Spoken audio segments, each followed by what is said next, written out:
Finally, we have our politicians focused on the business of government. I know, amazing. Nadine Dorries is doing exactly what she's meant to be doing as a Culture Secretary. She talked about reducing the salaries of the big BBC stars like Gary Lineker. She's absolutely hit the right chord with the British public on that one. Why should we all face huge bills while still paying more for a BBC licence fee which supports his astronomical £1.3 million wage? Reduce it immediately, please. They even had the cheek to ask for an increase in the fee whilst we're all facing tax hikes and a cost of living crisis.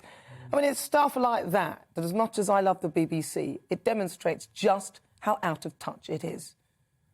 But now Labour have taken on the mantle, haven't they? They're claiming that the government is using actually running the country as a distraction.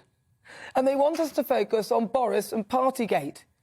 Interestingly, no one wants to focus on their own Partygates. Keir Starmer swerving scrutiny, claiming the event at a constituency office where they ordered a meal and were seen drinking was purely a work do, and refused to apologise as to how it might look. I frankly can't see much of a difference with what he did and what Boris did. And you know, you're really scraping the barrel when Dominic Cummings is seen as some sort of wise man soothsayer type character who we are to believe because he's apparently got nothing to lose, why would he lie? A disgruntled ex-employee who came out with a story about testing his eyes when it was thought that he had broken the rules. Let me see. Then you've got journalists like Beth Rigby questioning the Prime Minister about parties and asking him to resign. But wasn't she caught with her very good friend Kay Burley and suspended on full pay for having a party and breaking COVID rules? It's a bit rich calling for others to lose their job when you did something similar and kept yours. As soon as you scratch the surface of every Boris questioner or accuser, you find their copybook is also blotted. And it becomes well, what he did was worse. It's laughable. Now, of course, it's the turn of the young, new Tory MPs to take aim. They're claiming that they're being blackmailed and are prepared to provide evidence. Referred to as the pork pie plotters, or by some in the Cabinet, or by some in the Cabinet as attention-seeking school children, after their attempt to trigger a confidence vote in the Prime Minister hit a bump in the road following the defection of a Tory MP to Labour. They claim that whips have threatened to withdraw funding for their constituencies and that government aides have smeared them by releasing unsubstantiated claims about their drinking habits and personal lives in the press. Number 10, of course, have denied all these allegations. Talk about eating yourself from the inside out. I mean, really, do the Tories want to stay in power? Has anyone actually thought ahead?